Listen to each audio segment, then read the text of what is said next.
남가주 사랑의 교회 주일 예배 메시지입니다. 영적인 귀가 열려 말씀 속에서 찾아오시는 하나님을 만나는 시간이 되시기 바랍니다.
주 안의 기쁨으로 주 안의 기쁨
형제를 함께 예배를 합심으로 기도하겠습니다.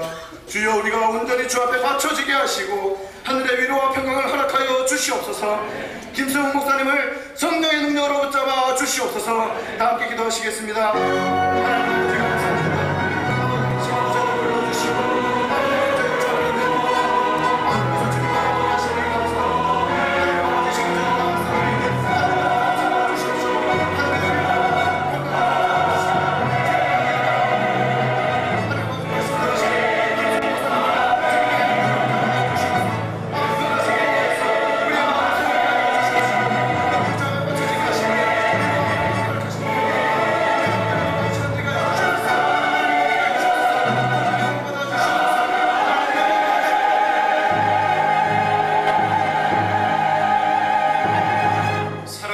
하나님 아버지 감사합니다. 오늘도 저희들을 살려주시고 이 귀한 예배의 장소로 인도해 주시니 감사합니다.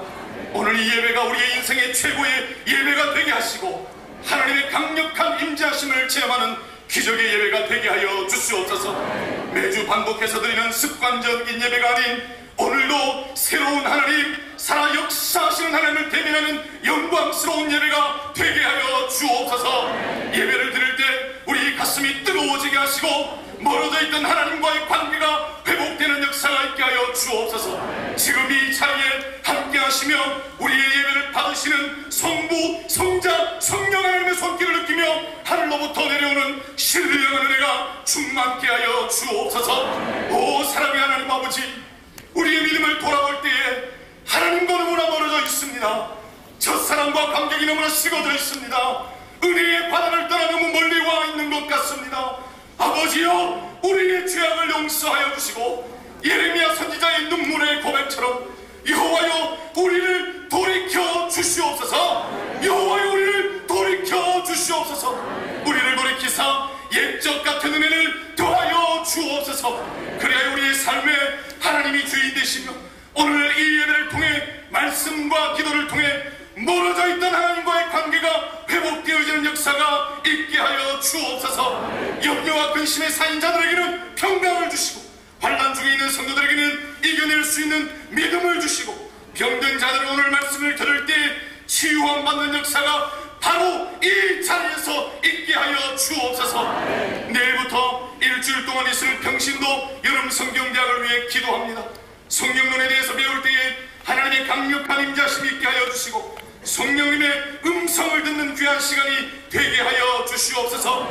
강사로 섬기실 권성수 목사님을 붙잡아 주시고 인도하실 때 은혜와 권능으로 붙잡아 주시옵소서. 진행 중인 여름단기 선교팀과 준비 중인 선교팀을 위해 기도합니다. 성령의 불을 가지고 선교하게 하시고 안전과 건강으로 살펴 주시옵소서. 8월 중순에 있을 영아중등부와 하나고등부 수양회를 붙잡아 주시고 이 수양회를 통해 예비하신 말씀의 은혜를 퍼부어 주시고 장차 이 학생들이 이 세대를 짊어지고 나갈 하나님의 일꾼으로 변화되는 은혜가 있게 하여 주옵소서. 하나님의 꿈을 꾸고 비전을 품는 수양회가 되게 하여 주옵소서. 조영성, 최인경 선교사님을 위해 기도합니다. 온 가족을 붙들어 주시고 사역의 열매가 있게 하시고 영육간의 강건함으로 교회 개척 사역을 잘 감당하게 하여 주옵소서. 아버지 하나님, 하나님의 몸된 교회와 이기 사역을 위해 기도합니다. 마지막 때에 꼭 쓰임받는 교회가 되게 하여 주시고 사람이 이끌어가는 것이 아닌 성령님이 친히 이끌어가시는 교회가 되게 하여 주옵소서. 이 교회와 이기 사역에 기름 부어주셔서 우리 교회와 성도들을 통해 남과 도시역과 전 미국과 전 세계에 다시 한번 부흥의 불을 지피는 불씨가 되게 하여 주옵소서. 당 위에 세워주신 김승우 목사님을 위해 기도합니다. 하나님의 뜻을 대변하시고 말씀을 선포하실 때 강하게 붙잡아 주시고 담대하게 하나님의 꿈을 선포하게 하여 주옵소서.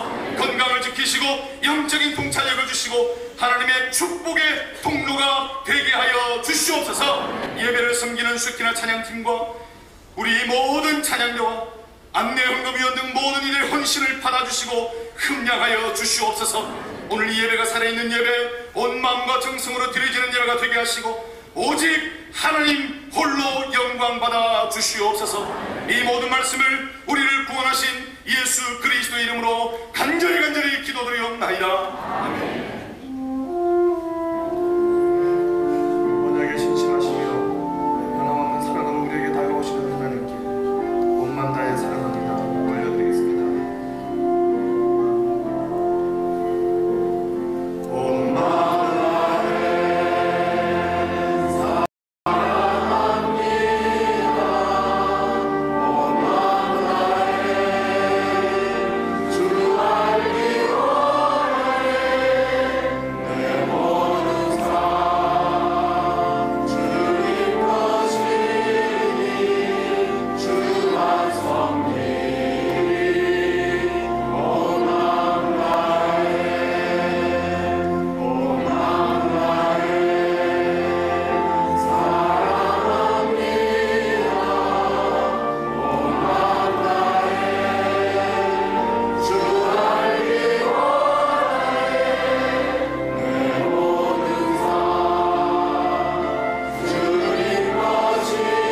아버지여 찬송가 447장을 함께 찬양하겠습니다.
환한 웃음은 사람을 살리는 힘이 있습니다. 그런 면에서 활짝 한번 옆에 있는 분들에게 웃어주십시오. 활짝 웃으면서 한번 인사하겠습니다. 주님의 이름으로 축복합니다. 한번 인사하겠습니다. 주님의 이름으로 축복합니다. 주님의 이름으로 축복합니다. 오늘 오후 4시 15분에 친교실에서 121차 만남의 시간이 있습니다. 대상자 명단이 주변에 나와 있는데요. 지난번에 이글 세가족반 하신 분들 또 지난주에 비해서 명단이 조금 더 추가가 되었습니다. 명단을 확인하시고 최근에 이글 세가족반 맞으신 분들 오늘 오후에 친교실에서 뵙도록 하겠습니다. 저희가 내일부터 성령론 여름성경대학 이제 시작하는데요. 일주일이라는 짧은 시간이지만 성경 전체를 통해서 저희가 성령론을 꿰뚫어 볼 수 있는 아주 좋은 기회가 될 것 같습니다. 지원하시는 분들은 부스에서 신청서를 작성하셔서 신청해 주시면 되겠습니다. 내일 저녁 7시 30분에 되겠습니다. 가을학기 훈련 신청 강조를 좀 드리고 싶습니다. 제자반은 이미 마감이 되었고요. 이제 새생명반, 새일꾼반, 크로스웨이와 성경탐구 사역반 여러 훈련반이 있는데요. 지원하실 분 부스에서 신청서를 작성하셔가지고 제출은 사무실에 신청해 주시면 되겠습니다. 시간이 별로 남지 않아서요. 가능하면 오늘까지 훈련 신청해 주시면 저희가 준비하는 데 도움이 될 것 같습니다. 8월 선교 비전 모임 이번 화요일 저녁 7시에 있고요. 그 다음에 저희가 스페인어 강좌를 오픈을 했는데 너무나 많은 분들이 지원을 해주셨습니다. 그래서 저희가 준비한 강사분들로 조금 모자랄 것 같아서 혹시 여러분 중에 스페인어 강의 경험이 있거나 또 섬기실 수 있으신 분이 계시다면 광고에 나와 있는 주거 광고에 나와 있는 연락처로 연락을 주시면 많은 도움이 되겠습니다. 지난주에 영어 고등부 수양회가 있었고요. 계속해서 한어 고등부와 영어 중등부 수양회가 준비 중에 있습니다. 짧은 선박 4일이지만 우리 자녀들의 삶에 한 획이 그어지는 시간이 될 수 있도록 여러분 위해서 기도해 주시기를 바랍니다. 권사회 정기 모임 오늘 오후 4시에 123호실에서 모이겠습니다. 기타 광고 내용이 많이 있는데요. 시간상 다 말씀을 못 드리거든요. 여러분 지구 광고 자세하게 살펴보시면 좋겠습니다. 이번 토요일 날 결혼 축하회이 있습니다. 강병찬, 강경재 집사님 가정의 강주화 자매와 조형진 형제, 브라질에서 지난 주간에 결혼식을 올리고 이번 토요일 날 결혼 축하회이 있습니다. 많이 축하해 주시기를 바랍니다. 또한 은소를 등려하신 가정도 축하를 드립니다. 지난 주간 슬픔을 당한 가정이 있습니다. 이희숙 성도님 부친 되시는 박우엽 권사님 한국에서 소천하셨고요. 그 다음에 제이미 킴 자매의 남편 되시는 김무경 성도님 올해 40이신데 심장마비로 갑자기 지난주에 부르심을 받았습니다. 하늘의 위로가 유족들과 함께 하시기를 바랍니다. 오늘 저희 교회 3부 예배 처음 나오신 분들 또 저희 교회 방문하신 모든 분들을 주님의 이름으로 환영합니다. 정말 잘 오셨고요. 한번 꼭 좀 뵀으면 좋겠습니다. 예배 마치고 본당 나가시면 바로 맞은편에 새가족 환영실이 있는데요. 꼭 한번 들러주시면 저희가 교회도 소개하고 준비한 기념품도 드리도록 하겠습니다. 이 시간 3부 영광 찬양대와 사랑 페스티벌에서 온 세상에 나가라라는 곡목으로 하나님의 예배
귀한 찬양 감사합니다. 오늘 하나님께서 주시는 말씀은 구약입니다. 창세기 17장 1절부터 14절까지의 말씀입니다. 제가 가진 성경으로 구약 성경 19면에서 20면에 걸쳐 있습니다. 창세기 17장 1절부터 14절을 찾으신 후에 저 여러분이 한 구절씩 나누어 교도하도록 하겠습니다. 1절을 제가 먼저 읽겠습니다.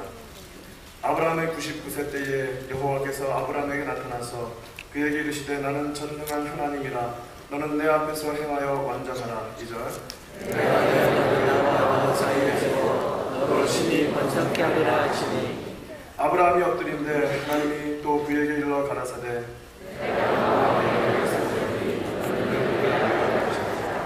이제 후로는 내 이름을 아브라함이라 하지 아니하고 아브라함이라 하리니 이는 내가 너로 열국의 아비가 되게 하려 함이니라.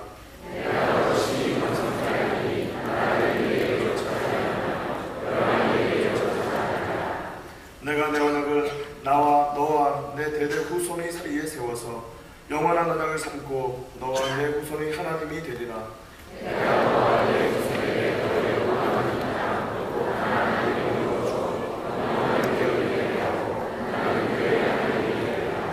하나님이 또 아브라함에게 이르시되 그런즉 너는 내 언약을 지키고 내 후손도 대대로 지키라.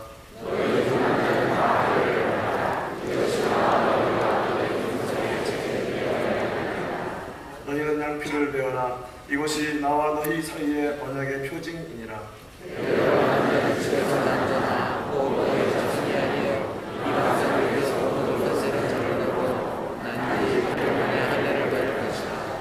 너희 집에서 난 자든지 너희 돈으로 산 자든지 할례를 받아야 하리니 이는 내 언약이 너희 살에 있어 영원한 언약이 되려니와 할례를 받지 아니한 자 곧 그 영혼을 내지 아니한 자 백성 중에서 끊어주리니 그 안에 언약을 하였습니다.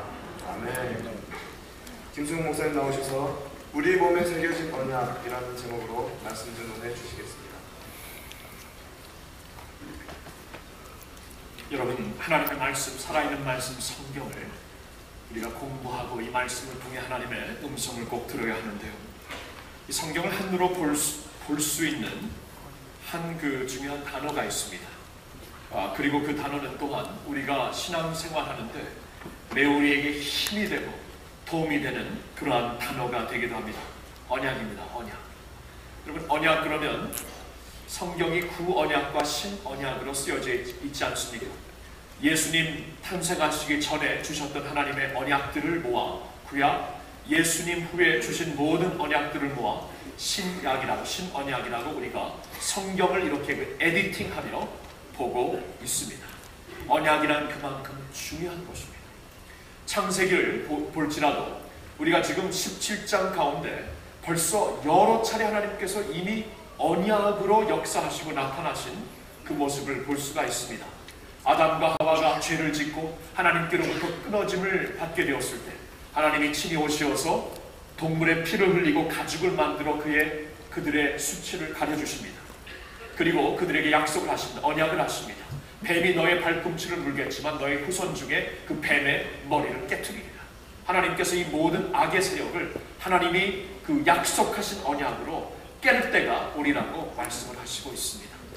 노아 시대 때 온 땅이 하나님께 죄를 짓고 그래서 하나님의 전적인 심판이 있을 수밖에 없는 세상으로 타락했을 때 하나님께서 이 세상을 물로 심판하십니다.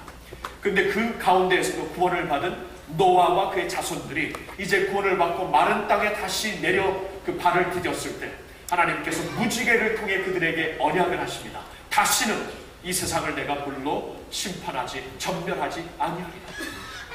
그래서 지금까지 온 세상이 그때나 이때나 죄악의 그 모습과 이 죄악의 그 여러 가지 각도는 똑같지만 그래도 하나님께서 그 언약에 충실하시기 때문에 아직까지 온 세상을 전멸하시지 않고 있는 것입니다. 하나님께서 또 언약을 언제 하시나요? 바벨탑을 높이 쌓으며 하나님의 꿈을 갖고 하나님의 능력을 소유하고 있는 인간들이 하나님께 영광을 돌리기는커녕 하나님께 대항하고자 바벨탑을 높이 쌓고 있을 때 하나님은 그때 한탄하시고 그들을 흩으십니다. 그러나 그 가운데서도 그냥 놓지 아니하시고 그 중에 한 사람을 선택하시어서 아브라함을 선택하시어서 그와 그 자손들을 통해 온 세상에 복을 주고 구원을 주리라는 하나님의 언약이 있는데, 그 언약이 12장에 아브라함을 우르에서 부르셨을 때 한번 보여주고, 그 다음에 15장에 우르에서 부름을 받은 후 1년 후에 가나안 땅에 있었을 때 하나님께서 아브라함으로 인하여 하늘의 물결을 셀 수 있는가, 못 셀 만큼 많은데 내가 너희 후손을 그렇게 많이 하리라 말씀하시고, 그 언약을 정말 증명하시기 위해 드라마틱하게 잘라진 동물 가운데 불로서 지나시는, 언약을 커트하시는 하나님의 모습을 보여주시고, 그 다음 16장에 그 후 10년 후에 아직도 아무런 악의 소식이 없어서 하나님께서 약속하신 것을 인간의 생각으로 대체하려고 하갈을 통해 이스마엘을 갖게 되는 그러한 그 아픔 가운데 하나님께서 또다시 오셔서 언약을 하십니다. 너와 너의 아내 사레의 몸에서 나오는 자식을 통하여 내 언약을 이루리라. 그리고 17장 오늘 본문에 또 언약에 대한 말씀을 하시고 있는 겁니다. 참 이 하나님께서 언약으로 역사하신다는 것은 이 성경의 첫 책인 창세기에서도 이렇게 우리가 계속 볼 수가 있는 것입니다. 여러분, 언약을 쉽게 말하자면 신중한 약속 아니면 영원한 계약이라고 생각하면 쉽게 이해가 될 겁니다. 영원한 계약, 아주 신중한 약속, 그게 바로 언약의 뜻입니다. 하나님이 당신의 언약에 얼마나 신중하시고 그 약속에 얼마나 충실하신지 아시나요? 십자가 그래서 있는 것입니다. 하나님께서 그 약속을 지키시는데 어느 때까지 지키시는가? 십자가에 달려 죽으실 때까지 지키세요. 그리스도는 하나님이신데 나를 위하여, 죄인 나를 위하여 십자가에 달려 죽으셨으면 다른 게 아니에요.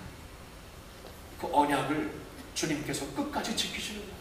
하나님은 이렇게 언약을 만드셔서 자신을 스스로 그 언약에 묶으시고 그 언약을 지키시기 위해 피까지 흘리시는 하나님이 되신다는 겁니다.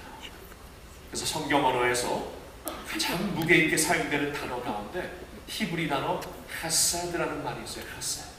그게 무슨 말이냐 하면 언약에 충실하신 하나님의 사랑이에요. 이게 한 단어인데 포괄적인 의미가 있어요. 이러한 사랑을 다른 데서 찾아볼 수가 없기 때문에 새로운 언어를 여기서 사용하고 있는 거예요. 헤세드, 하나님의 언약에 충실한 사랑, 하나님께만 해당되고 하나님이 하나님이신데, 하나님이 조물주이신데 우리 죄인들을 위하여 십자가에 달려 죽으실 만큼 언약에 충실하신 그 사랑, 헤세드로 하나님을 가리키고 있는 것입니다. 우리가 아까 부른 찬송에도 그러한 의미가 담겨져 있었어요. 여러분 그 가사 기억하십니까? 제가 한번 다시 불러봅니다. 부르지 않고 그냥 읽어봅니다. 오 신실하신 주 내 아버지요, 늘 함께 계시니 두려움없네. 그 사람 변찮고 날 지키시며 어제나 오늘이 한결같네. 봄철과 또 여름, 가을과 겨울, 해와 달, 별들도 다 주의가 만물이 하나로 드러낸 증거, 신실한 주 사랑을 나타내네. 내 죄를 사하여 안위하시고 주친이 오셔서 인도하네. 오늘의 힘되고 내일의 소망, 주만이 만복을 내리시네. 오 신실하신 주, 오 신실하신 주, 날마다 자비를 베푸시며 일용할 모든 것 내려주시니 오 신실하신 주, 나의 구주. 하나님의 신실하심을 노래하고 있는 것입니다. 자, 그런데 오늘 17장에 사실 지금까지 본 언약장 중에 이 17장이 가장 그 언약이 중심되어 있는 언약장이라고 말할 수 있습니다. 근데 이 17장의 독특한 면은, 여러분 보통 언약을 할 때 그 두 상대자가 있습니다. 투 파리가 있어요. 그 계약을 맺을 때 투 파리가 있잖아요. 근데 지금까지는 하나님께서 일방적으로 언약을 베푸시는 일을 우리에게 보여주셨습니다. 우리가 깨닫던 못 깨닫던, 우리가 이해하든 못하든 하나님께서 일방적으로 만드시고 자신이 스스로 잘라진 동물 가운데 지나가시면서 나도 이렇게 컷된다 하면서 보여주신 일방적인 언약이 있는데, 17장의 독특한 면은 두 상대자가 같이 나옵니다. 그래서 3절부터 8절까지 보면 먼저 여기에도 하나님이 먼저 오셔서 언약을 말씀하세요. 내가 반드시 지금 아브라함은 99세, 100세를 기다리고 있고 이제는 의학적으로, 인간적으로 자식을 가질 수 있는 모든 소망이 끝난 이때에 하나님이 오셔서 다시 한번 언약하십니다. 내가 너로 하여금 열국의 아비가 되리라. 왕들이 내 몸에서 나오리라. 그리고 하나님께서 그 언약을 증명해 주시기 위해 새로운 이름을 주십니다. 지금까지는 아브람, 존귀받는 아버지라는 뜻 아브람. 근데 이제부터는 아브라함, 열국의 아버지라는 새로운 이름을 주시면서 This shall come to pass. It will be done. 반드시 이것이 있을 것이라는 것을 하나님께서 도장 찍고 말씀하십니다. 근데 오늘 말씀에서 우리가 더 주목하고 싶은 것은 처음으로 여기에 다른 그 이쪽의 상대자의 언약 맺는 모습이 강조되고 있습니다. 9절부터 14절이 이제 하나님께서 아브라함과 그 후손들에게 너희도 언약을 맺어야 한다 하고 주신 말씀이에요.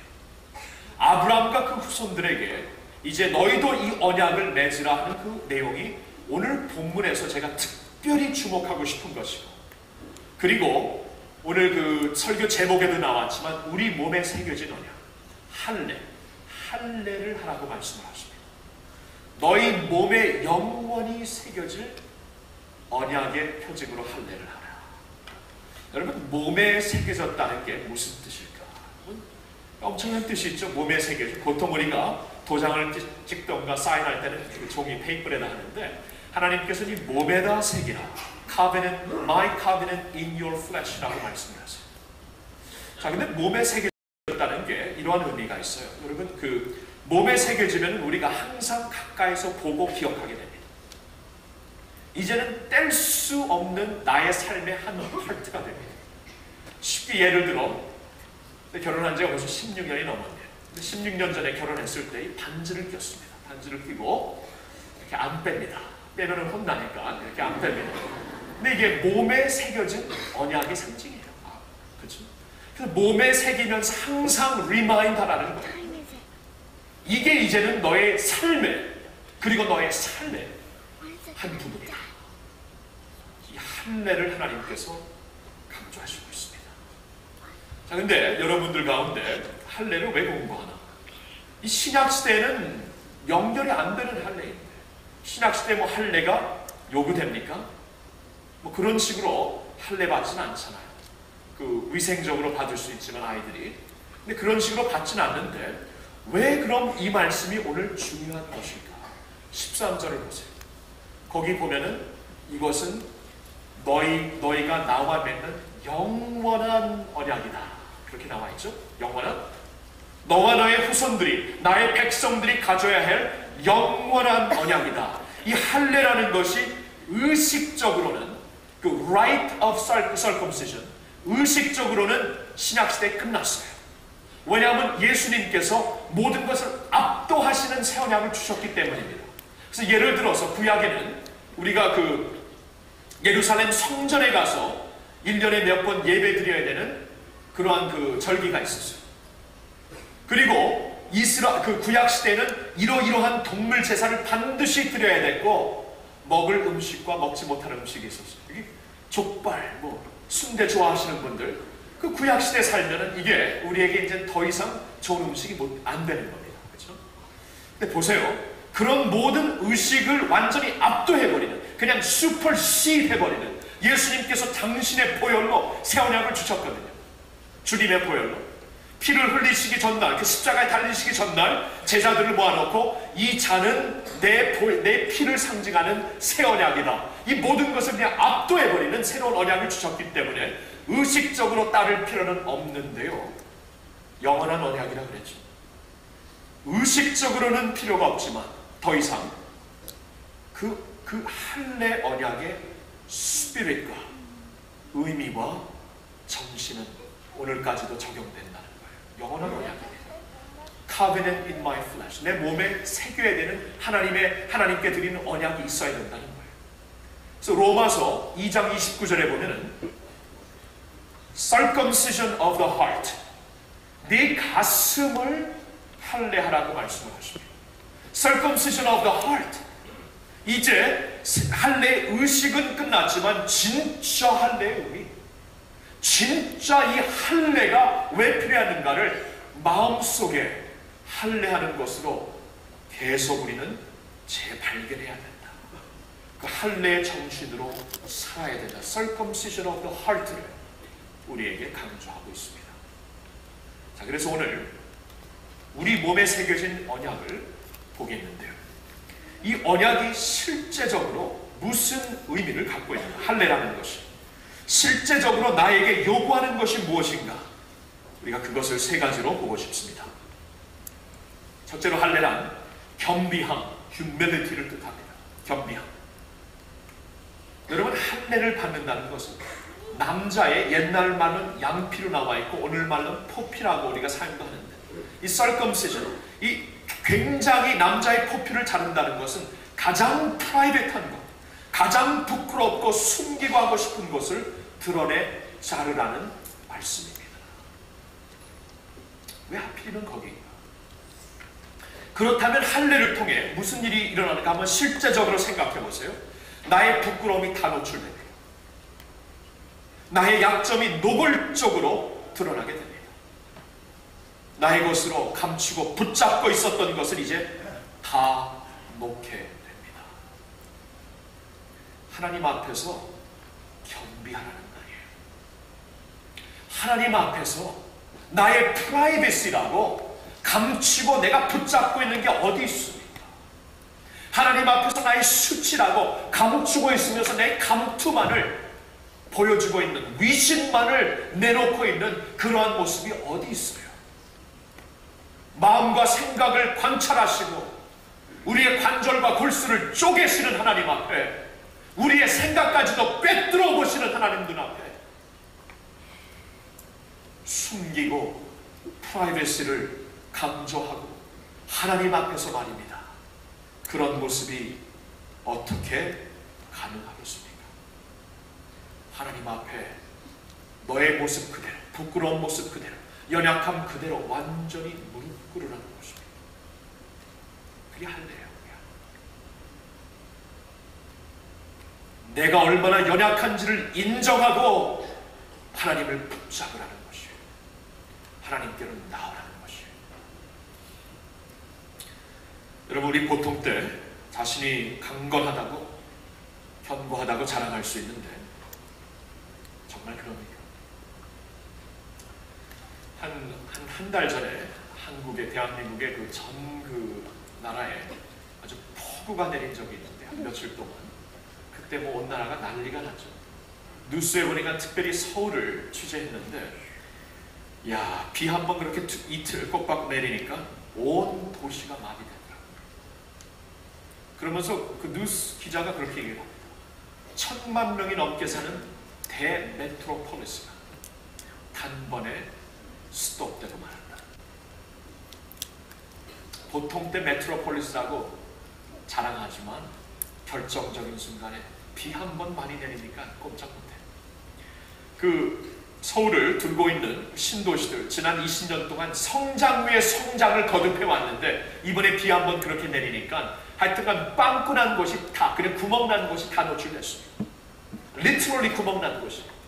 비 한 번 그렇게 내리니까 그동안 그냥 자기가 얼마나 잘난지도 모르게 막 자라났던 그 신도시가 비 한 번 그렇게 내리니까 구멍 난 곳이 그렇게 많고 아직 그렇게 땜질할 곳이 그렇게 많습니다. 모두들 아주 노골적으로 보게 되었다는 것입니다. 연약해요. 그렇게 강하지 못합니다. 우리는 어떻습니까? 여러분, 바이러스 하나 잘못 들어오면 우리 마비돼요.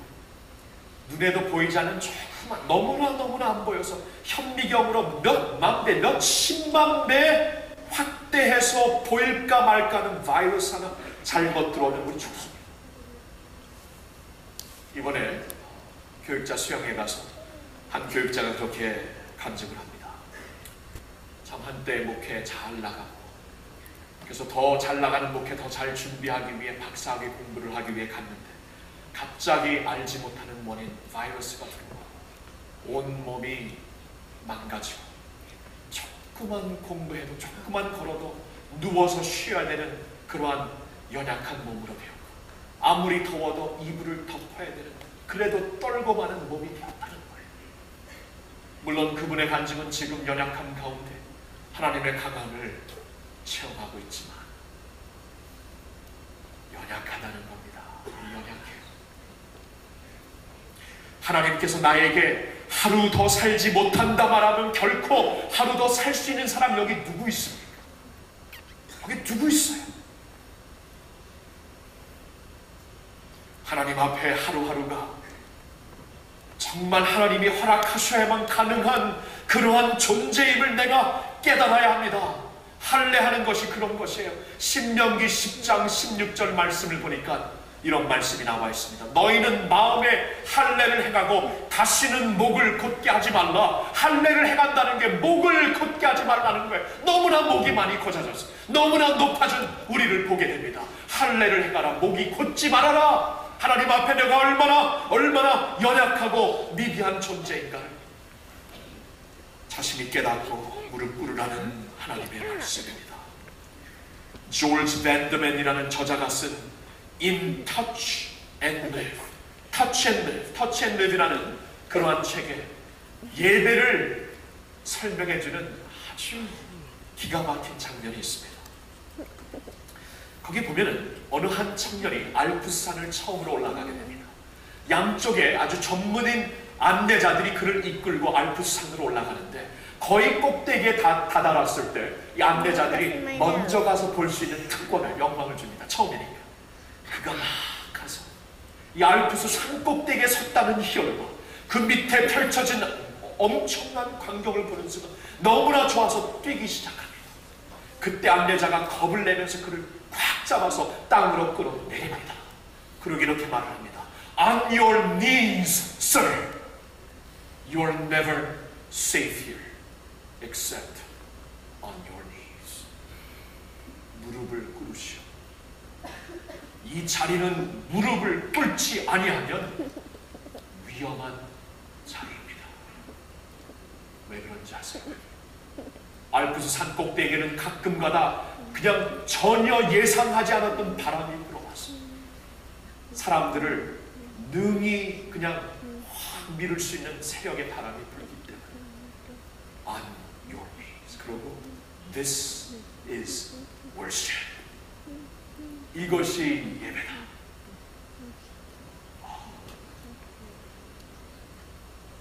그렇다. 여러분, 우리 하나님께서 이런 말씀을 하시죠. 너가 선 곳은 거룩한 곳이니 내 신발을 벗어라. 여러분, 신발이 뭡니까? 신발을 신고 있는 한 나의 어젠다가 살아있습니다. 내가 움직일 준비가 되어 있어요. 예배 드리다가 나의 어젠다, 인멀지스가 생기면 나갈 준비가 되어 있습니다. 벗어라. 벗어라. 신발은 또한 우리의 위치와 우리의 위신을 상중해 주는 것입니다. 신사들 구두를 신습니다. 숙녀들 하이힐을 신습니다. 신발을 벗어라. 하나님 앞에 위치가 없다는 겁니다. 이 자리에 세이프한 모습은 무릎 꿇은 위치입니다. 신발을 벗으라고 해요. 여러분, 예배라는 것은 분명히 셀러브레이션이 있습니다. 저는 믿어요. 셀러브레이션. 기뻐 뛰노는 예배가 있어야 됩니다. 분명히 있어야 되는 예배의 모습이에요. 시편 100편에도 감사함으로 기뻐함으로 여호와의 전에 들어오라고 말씀을 하십니다. 그래서 저희 전임자가 되시는 목사님 너무나 여기 강대산에서 잘 뛰셔봤고 제가 그걸 좀 이렇게 모방을 하려다가 안 되겠어요. 오래 못 갈 것 같아요. 그래서 모방은 못하고 있지만 그 기쁨, 그 축제는 우리가 반드시 해야 됩니다. 근데 분명히 들으세요. 밸런스 놓치면 안 됩니다. 밸런스 놓치지 마세요. 신발을 벗어야 합니다. 무릎 꿇지 아니하면 안전한 지역이 아니에요. 이 자리가 거룩한 자리입니다. 거룩한 자리. 하나님이 임재하시는 자리입니다. 부족한 사람이지만 이 마우스피스를 통해 하나님의 말씀이 대언되고 있는 자리입니다. 거룩한 자리예요. 무릎 꿇는 자리입니다. 겸비해지는 자리입니다. 하나님이 말씀하시죠. 역대하 7장 14절 내 이름으로 일컫는 내 백성이, 내 이름으로 일컫는 내 백성이 스스로 경비하여 여호와의 얼굴을 찾고 기도하며 악한 길에서 떠나면 내가 그 기도를 듣고 이 땅을 고치리라. 스스로 경비하는 데서 하나님의 백성들의 고침이 시작된다는 말씀입니다. 여러분, 어떤 모습으로 예배를 드리시나요? 마음으로 지금 무릎 꿇고 있습니까? 하나님 앞에 무릎 꿇고 있습니다. 신발 벗었습니까? 마음을 할례하라는 것은 다른 게 아닙니다. 하나님 앞에 경비하라는 것입니다. 이 자리에서 경비해야 합니다.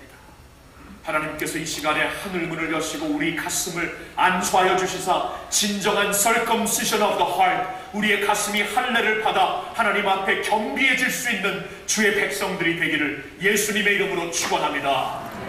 할례의 두 번째 의미는 굴복입니다. surrender, 굴복.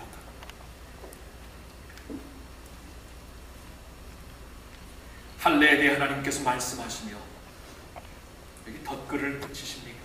안 붙이세요? 할례라는 것이 참 불편한 일입니다. 그렇죠? 굉장히 정말 노출되지 아니하여야 되는 그러한 일이 벌어져야 되고, 몸의 살을 잘라야 되니 피가 흘리는 아픔이 있고, 불편한 것은 말할 것이 없습니다. 하나님이 근데 이것을 제발 해달라 호소를 하십니까? 이것을 하라고 설명을 덧글을 붙이십니까? Oh no, 할례를 해라. 아니하면 너와 너의 자손들은 나에게서 끊어지리라. 한마디로 끝내십니다. 한마디로. 불편한 것, 아픈 것, 힘든 것, 그러나 굴복하는 것을 배우게 하시는 거예요. 여러분 아시겠습니까? 굴복하는 것. 사실 이 창세기 17장 전체의 스피릿은 굴복의 스피릿입니다. 그걸 어떻게 알 수 있냐면 17장 1절을 보세요. 하나님께서 아브라함에게 나타나셔서 첫 마디가 뭡니까? 나는 전능한 하나님이라. 내 앞에서 행하라. 온전하여라. 아니, 하나님께서 지금 보세요. 우르에서 떠난 지, 첫 약속을 듣고 우르에서 떠난 지 24년이 흘렀습니다. 하늘의 무뼈를 세워보라고 말씀하신 지가 23년이 지났습니다. 이스마엘을 낳았을 때 너와 너의 아내 하레의 몸에서 나오는 아들을 주려 한 지가 지금 13년이 지났습니다. 100세가 다 됐어요. 17장을 전체를 보면 아브라함이 웃었다고 합니다. 이제는 더 이상 그 약속에 대해 생각을 안 하고 있었다는 거예요. 왜냐하면 불가능하거든요. 이미 수명이 120세로 짧아진 그때의 아브라함이 100세, 사례가 90세, 90세, 이거는 절대로 이제는 가능한 일이 아닙니다. 잊어버린 때가 이미 지나서 이미 잊어버린 때가 되었습니다. 그때 하나님이 나타나셔서 왜 이렇게 지연하시는가, 왜 이렇게 딜레이 하시는가 한마디도 안 하세요. 아브라함아 수고한다, 조금 더 기다리라, 그렇게 위로하시는 말씀도 없습니다. 하나님의 말씀, 나는 전능한 하나님이니 너는 내 앞에서 온전히 행하라. 온전히 행하라. Walk before me, live blamelessly before me. 하나님께서 한마디로 끝내십니다. 하나님은 전능하신 하나님이세요. 하나님, God is God Almighty. 하나님이 전능하신 하나님이시라면은 덧글이 필요합니까? 거기서 끝나는 거죠. 전능하신 하나님, that's it. 그러면 그 안에서 하나님이 하시는 말씀에 내가 다 이해를 못할지라도, 내가 다 깨달을 수 없을지라도, 욥처럼 이 몸이 여기서 썩어지면은 영원히 썩지 않은 몸을 갖고 영광 중에 주님을 배우리이다. 내가 여기서 이해 못하면 천국에서 이해할 수 있어요. I don't have to know everything. 전능하신 하나님이 계시기 때문에 내가 다 알지 못해도 되는 거예요. 하나님께서 덧글을 붙이지 아니하십니다. 할례라. 기다리고 있는 것 인정도 안 하세요. 할례라. 시간은 내 것이다. 부음은 내가 부어주는 것이다. 너는 너 할 일 하여라. 굴복을 가르치십니다. 굴복을. 여러분, 할례, circumcise my heart. 내 몸을, 내 가슴을 할례해달라는 게 다른 뜻이 아니에요. 하나님 앞에 굴복하는 것을 배우는 거예요. 두 손 들고 나오는 것을 배우는 거예요. 여호수아 5장을 보면 이스라엘 백성들이 가나안 땅에 들어가게 됩니다. 요단강을 건너 들어가게 됩니다. 들어가는 그 순간 여러분, 이스라엘은 엄청난 기세 모멘텀을 타고 있었습니다. 여러분, 그 전쟁을 공부해 보면 기세가, 모멘텀을 타는 것이 넘버원이에요. 넘버원. 전략 넘버원입니다. 기세가 내가 딸리고 있으면 어떻게 해서든지 그것을 역전 빨리 시키고, 이게 중요한 거고, 기세를 한번 타면 끝장내는 게 전쟁의 넘버원 그 전략이에요. 6.25 사변을 봐도 한꺼번에 쫙 내려왔다, 한꺼번에 쫙 올라왔다, 내려왔다, 그런 게 기세입니다. 모멘텀. 하나님의 백성들이 엄청난 모멘텀을 갖고 요단강을 건넜습니다. 근데 하나님이 스톱을 시켰어요. 다 정지해라. Stop right there. 90도를 만들어서 칼을 만들어서 모든 남편 40년간 광야에서 방황하는 가운데 할례를 베풀 수가 없었기 때문에 먼저 이것을 하여라 하고 하나님이 말씀을 하십니다. 그런데 또 하나님, 또 여기 모멘텀이 있지 않습니까? 우리가 할례를 구하면 지금 전쟁에 싸울 모든 남자들도 일주일간 누워있어야 합니다. 적들은 절호의 찬스라고 말하면서 우리를 덮칠 것입니다. 이것은 자살과 똑같은 행동입니다. 질문만 하죠. 질문만 하죠. 하나님 그냥 아무 얘기 안 하십니다. 할례를 해라. 굴복의 스피릿을 가르치는 거예요. 새 언약의 땅에 들어와서 이것 못하면은 다른 것 다 소용없다는 겁니다. 아무리 예배 드려도 굴복하는 스피릿이 없으면 안 되는 거예요. 아무리 봉사를 하고, 아무리 훈련을 받고, 아무리 미션을 할지라도 우리가 하나님께서 요구하시는 가슴의 할례를 하라. 하나님 앞에 무릎 꿇지 않으면, 굴복하지 않으면 아무런 소용이 없다는 것입니다. 말라기 3장 3절에 이런 말씀이 나와 있습니다. 하나님은 은을 연단하여 깨끗게 하는 자가 앉아서 레위 자손을 깨끗게 하시리라. 잠시 제가 오프 트랙으로 가겠는데요. 여기 바로 이 말씀이, 여러분 금년에도 우리 찬양대에서 메시아 할지 모르겠는데, 메시아에서 이 구절에 그 찬양이 나오는데, 이 찬양은 그 찬양대원들이 가장 고개를 끄덕이는 찬양입니다. 깨끗게 하리라. 다들 이래요, 다들. 그래서 한 100명 중에 99명 다 그러고 한 명 안 하는 사람은 박치라서 그래. 박자를 몰라서 그러는데, 하여튼 이렇게 다 이렇게 되고 있는 찬양이 여기서 나와요. 여기서 깨끗게 하리라. 레위 자손을 깨끗게 하듯이. 여기 이 말씀 의미를 보세요. 여기 레위 자손을 내가 은을 연단하듯이 깨끗게 하리라. 레위 자손이 누구였습니까? 예배를 인도하는 자들이었습니다. 월십 리더들이었습니다. 이들로 인해 월십을 하나님께 드렸습니다. 근데 하나님의 포인트, 월십을 내가 받기 전에 월십벌들을 내가 깨끗게 하리라.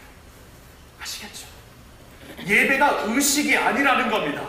예배가 습관이 아니라는 겁니다. 예배라는 것이 어떠한 절차, 어떠한 전통을 그냥 따라서 끌려가는 게 아니라는 거예요. 예배자들을 원하세요. 하나님이 산 제사를 원하세요. 예배를 인도하는 자가 됐을지라도 너가 깨끗함을 받지 못하면은, 너가 먼저 은처럼 연단되지 못하면은 그 예배를 받지 않겠다. 중요한 것은 이거예요. 행사가 전혀 먼저 아닙니다. 프로젝트가 절대로 먼저 아닙니다. 사람들이에요. 그 사람들을 하나님께서 나의 굴복하는 스피릿으로, 그 가슴을 내가 할례함으로 내 사람으로 만들어서 사용도 하고 예배도 받고 미션도 하고 훈련도 받게 하고, 그런 말씀입니다. 그거예요, 그거. 아브라함을 먼저 할례시키는 이유가, 이거 안 하면은 이삭을 줘도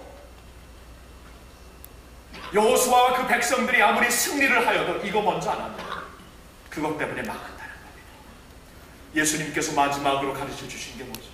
겟세마네 동산에서, 십자가에서 뭘 가르쳐 주셨어요? 굴복하는 스피릿, 굴복의 자세를 가르쳐 주셨어요. surrender. 아버지의 이 쓴 잔을 내가 반드시 마셔야 합니까? 아버지는 모든 것을 아십니다. 아버지에게는 하시는 일은 모두 다 선합니다. 쓴 잔을 마십니다. 마시겠습니다. 하나님 앞에 굴복하는 것을 우리에게 마지막으로 보여주세요.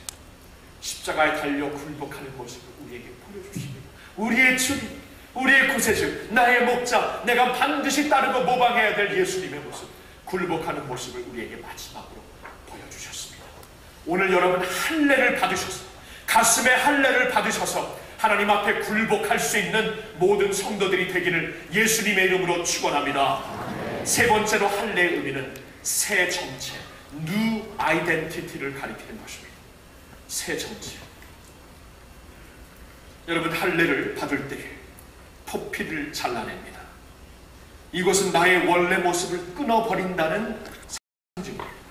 전에 정욕과 죄를 따라 살았던 나의 모습을 완전히 이제 절단시키고 새 모습으로 살겠다는 것을 의미합니다.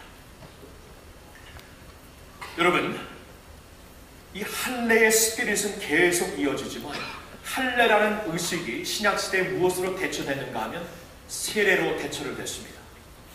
골로새서 2장 11절과 12절을 보면 손으로 한 할례가 아니고 그리스도가 친히 베푸신 그 할례를 너희가 받았으므로 세례를 이제 받는다고 세례와 이렇게 연결을 시켜주십니다. 골로새서 2장 11절 12절.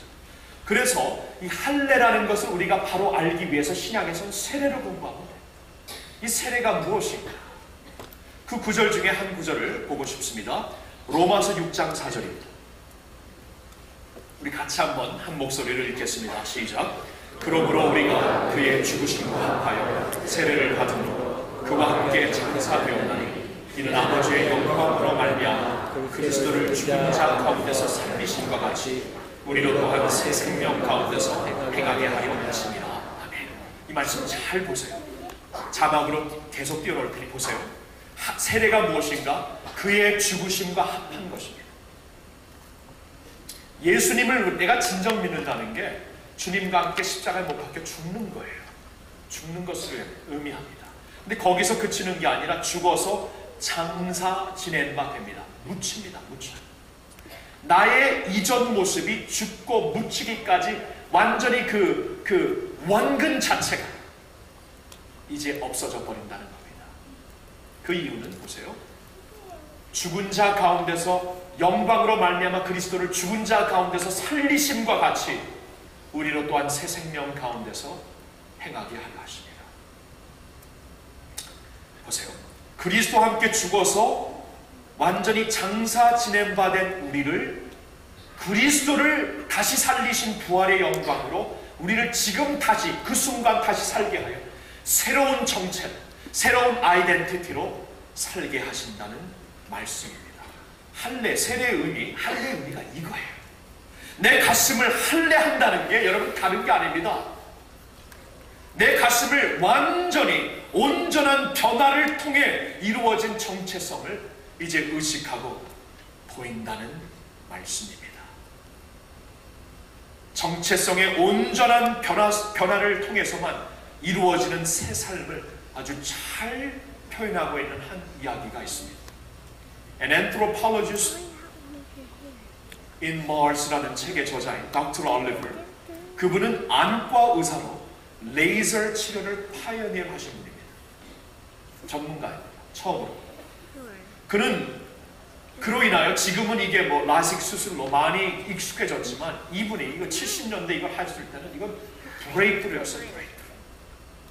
근데 이분이 레이저 치료로 못 보던 사람들을 보게 하는 그러한 막 일을 하고 있을 때 그가 깨달았던 것, 또 접하게 되었던 그러한 그 사건들을 기록했는데요. 그 중에 버질이라는 한 환자에 대해서 이런 말을 씁니다. 이 버질이라는 분은 태어나면서부터 맹인이었어요.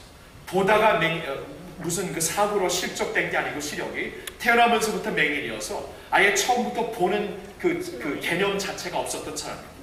50년을 이렇게 살았다가 이 닥터 올리버이라는 분의 이 브레이크트루, 이 레이저 테크닉을 통해 보게 되는 거죠. 보게 돼서 이분이 너무나 엄청난 사건 앞에 하나하나씩 배우기 시작하는데 문제는 그 후입니다. 그 후. 닥터 올리버가 이제 계속 관찰을 하는데 이 버질이 시력을 찾아서 하나씩 배워나갑니다. 노란색, 빨간색, 파란색의 차이를 배워나갑니다.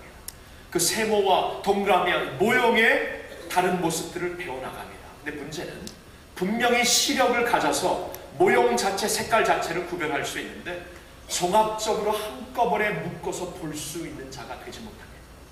그것은 이 두뇌의 구조가 이 전체를 한꺼번에 synthesize 할 수 있는 그러한 구조가 생겨야 되는데 그게 이분에게서 안 보이는 거예요.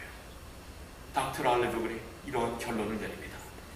Virgin은 거듭나기 전에, born again 하기 전에 볼 수 있는 자가 될 수 없습니다. 그에게 아무리 시력이 주어졌을지라도 그가 참으로 보는 자가 되기 위해선 근본적인 내적 변화가 있어야만 합니다. 전에 맹인으로서 가졌던 마음 상태를 온전히 버리고 이젠 볼 수 있는 자로서의 새로운 마음과 자세를 소유해야만 합니다. 시력 갖고는 부족하다. 생각, 구조, 모든 자세가 변할 때에만 볼 수 있는 사람이 될 수 있다. born again 해야 됩니다. 여러분, 저는 이 이야기를 접하면서 하나님께서 왜 할례를 지금 하나님의 백성들에게 강조하시는가 다시 한번 새삼 깨닫게 되었습니다. 할례를 통해서 우리가 born again, 새 정체를 받지 아니하면 우리 이렇게 됩니다. 이렇게 구원을 받았기 때문에 표면적으로 받았다고 할까요? 신학적으로 표면적으로 받았다는 게 어떻게 설명될지는 모르겠어요. 하여튼 제가 실제적으로 말합니다. 하여튼 표면적으로 의식적으로 받긴 받았는데 문제는 완전히 born again 되어서 새로운 가치관, 새로운 인생관, 새로운 세계관을 갖고 살지 못할 때 부분적인 믿음을 갖고 살고 있을 때 어떠한 일이 벌어지는가 결정적인 순간에 똑같은 상황 가운데서 이쪽에서는 떨고 맙니다.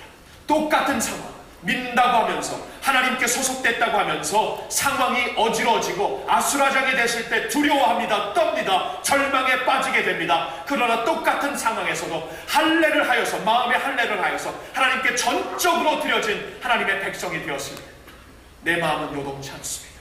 My heart is established on you. My heart is established on your word. 상황에 세워진 마음이 아니고 아수라장이 되어버린 이러한 상황 가운데 내 가슴이 세워진 게 아니고 내 가슴은 할례됨으로 인하여 하나님의 말씀 위에 세워져 있습니다. 하나님 위에 세워져 있습니다. 그러나 나는 요동치 않겠습니다. 똑같은 상황에서 요동치 아니하며 하나님을 찬양하고 있습니다. 이 차이점이 어디 있는 걸까요? 마음의 할례입니다. 완전히 할례하여 마음이 변할 때 주어지는 것입니다.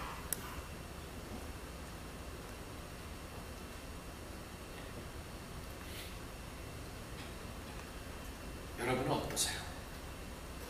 성경에 보면 그리스도 안에 있는 자는 새로운 피조물이다 말씀을 하십니다. 너는 거룩한 백성이여 왕같은 제사장이라고 우리를 불러주십니다. 우리의 온 구조와 정체가 바꿔졌다는 것을 말씀해 주십니다. 내가 유혹을 받아 실족하려 할 때, 내가 죄와 타협하는 자리에서 머뭇거리고 있을 때, 내가 하나님보다 세상을 더 사랑하려는 경향을 보일 때 내가 누구인 것을 알면 나 자신을 하나님 편에 확실히 들을 수 있어야 돼요. 내 마음을 세울 수 있어야 해요. 하나님께서 저에게 요사이 가장 기본적인 자리로 저를 이끄시고 계십니다. 목사의 타이틀을 벗어놓고 중요한 교회 담임이라는 감투를 벗어놓고 우선적으로 해야 할 일을 하라고 말씀하십니다. 얼마 전 하나님께서 부흥의 그릇을 준비하라는 말씀을 주셨습니다. 부흥은 하나님만 주실 수 있는 것이고 그릇은 내가 준비해야 됩니다. 이 그릇을 준비하기 위해 저는 기도하면서 이렇게 생각했어요. 정책적으로 생각해서 우리 교회 정책, 우리 교회 구조, 조직, 우리 교회 인사면, 인사의 모든 일들, 이것을 어떻게 이것을 부흥의 그릇을 준비하라고 했을 때 저는 그쪽으로 생각하고 있었는데 이번 주 하루 샤워를 하고 나오는데 하나님께서 그냥 one of those moment입니다. 마음속에 강력한 메시지를 주십니다. 너다고 너를 너를 준비해. 문제를 다른 데서 찾지 말고 너다. 부흥의 그릇을 준비하라는 것은 너다. 저를 가리켜 말씀하시는 게 아니에요. 깜짝 놀랐죠. 하나님 앞에서 제 삶을 살펴보니까 제가 그동안 너무나 분주했습니다. 하나님과 멀어져 있습니다. 참 아이러니컬해. 하나님이 일을 한다고 하면서 하나님과 멀어져 있습니다. 하나님의 말씀보다도 사람들의 말에 더 민감해지고 있습니다. 부흥의 그릇을 준비하라는 것은 너다.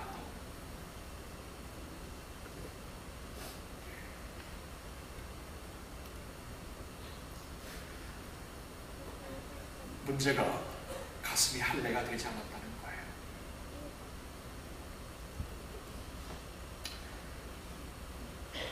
하나님의 말씀 위에 세워져야 되는데 인간의 말에 자꾸 누리네.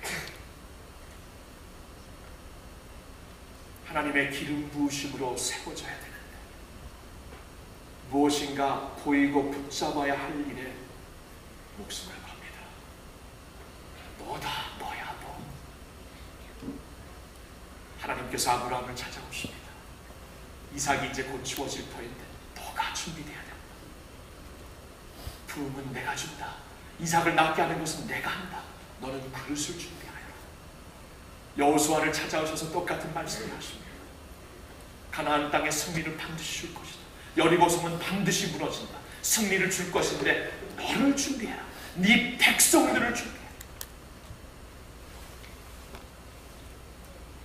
우리에게 주시는 말씀이 아닙니다. 여러분 믿음 생활 그렇게 하시죠. 저는 그래서 이번 주에 다윗을 상고하게 됐습니다. 하나님 마음에 합한 자라고 말씀을 하십니다. 왜 다윗이 그렇게 하나님 마음에 합했을까? 생각하면 할수록 딱 한 가지예요. 하나님의 마음과 하나가 되었어요. 그래서 하나님의 마음과 하나가 되었어요. 그래서 다윗의 고백을 시편에서 보면 그럽니다. My heart is established in God. My heart is established in your word. My heart is steadfast. My heart is steadfast.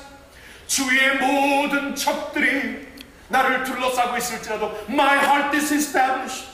나를 도위했던 사람들이 흔들리며 떠날지라도 My heart is established. 나는 주의 말씀 위에 내 삶이 세워져 있기 때문에, 나는 주의 약속 위에 내 가슴이 세워져 있기 때문에, 나는 하나님 반석 대신 하나님 위에 내 삶이 세워져 있기 때문에 나는 요동치 않겠습니다. I will not be moved. I shall not be moved. I shall not be moved. My heart is established. 다윗의 마음이 그거예요. 그거. 하나님께 이어져서 세워지더라고요. 사랑하는 성도님, 여러분 가슴 지금 어디에 서 있습니까? 보이는 곳에 서 있습니까? 상황에 서 있습니까? 인간들이 주는 평판에 서 있습니까? 인간들이 말하는 이야기에 서 있습니까? 붙잡을 수 있는 어떠한 성공리에 서 있습니까? 하나님께서 말씀하십니다. 내 말씀 위에 서 있어. 내 반석 위에 서 있어. 오늘 이 거룩한 자리에서 하나님이 오른손을 드시고 우리의 가슴을 할례해 주시사 하나님 앞에 겸비하여 무릎 꿇는 것을 배우고 신발을 벗고 엎드리는 굴복함을 배우고 My heart is established on you. 하나님 위에 세워지는 새 정체성을 배울 수 있는 여러분 모두가 되기를 예수님의 이름으로 축원합니다. 여러분 오른손을 가슴에 대십시오. 제가 기도하겠습니다. 하나님 아버지, 하나님 아버지,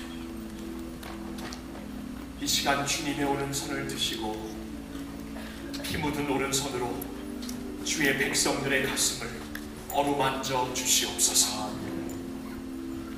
너무나 높아졌습니다.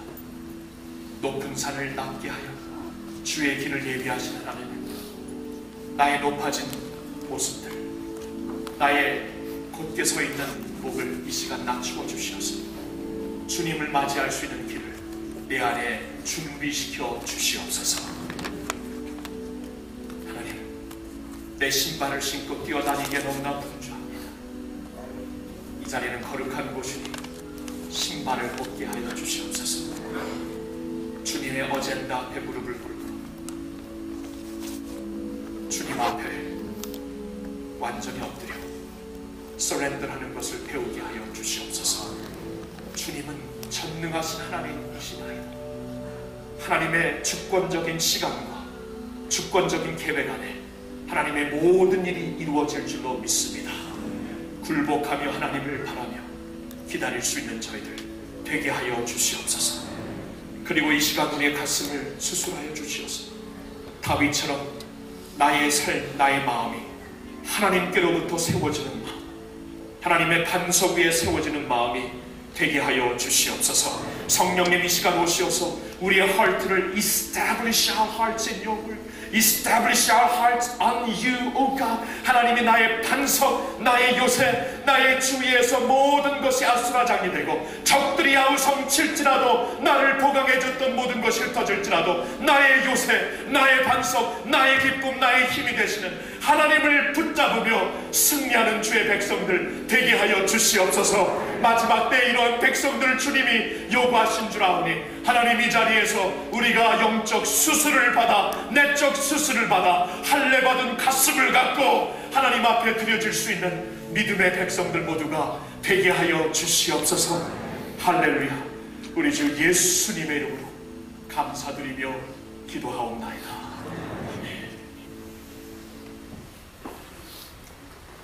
헌금하는 시간은 우리 자신을 주님 앞에 드리는 시간입니다. 하나님 앞에 굴복하는 승복하는 마음으로 우리의 가슴과 사랑을 우리 예물로 드릴 수 있기를 바랍니다. 헌금성으로는 우리 영진 자매님께서 이 시간 주님을 바라보며 찬양해 주시겠습니다.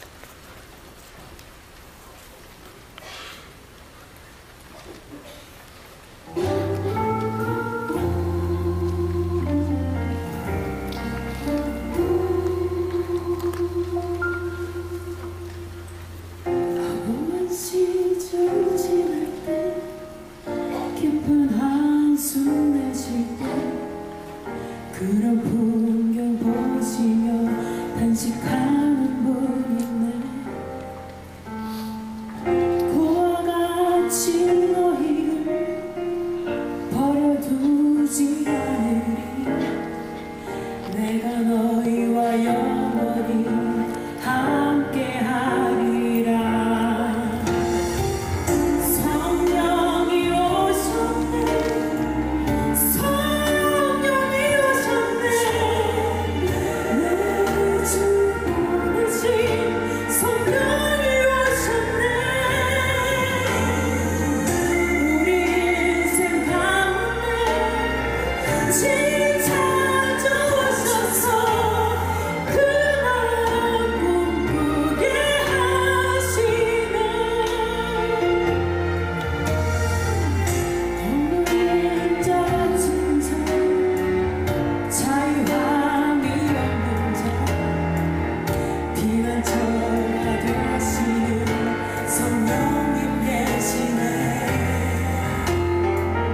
주의 영이 계신 곳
인사하겠습니다. 성령님이 오셨습니다.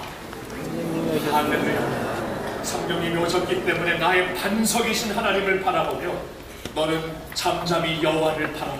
우리 심령에 이렇게 고백하며 찬양함으로 오늘 예배를 마치겠습니다. 나의 반석이신 하나님을 찬양합니다.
지금은 우리 주 예수 그리스도의 은혜와 하나님 아버지의 영원하신 사랑과 성령님의 교통하심, 우리 가슴을 할례하여 주시는 역사가 이 자리에 나와 예배드리는 모든 주의 백성들 위해 이제로부터 영원토록 함께하여 주시옵기를 간절히 축원하옵나이다. 아멘.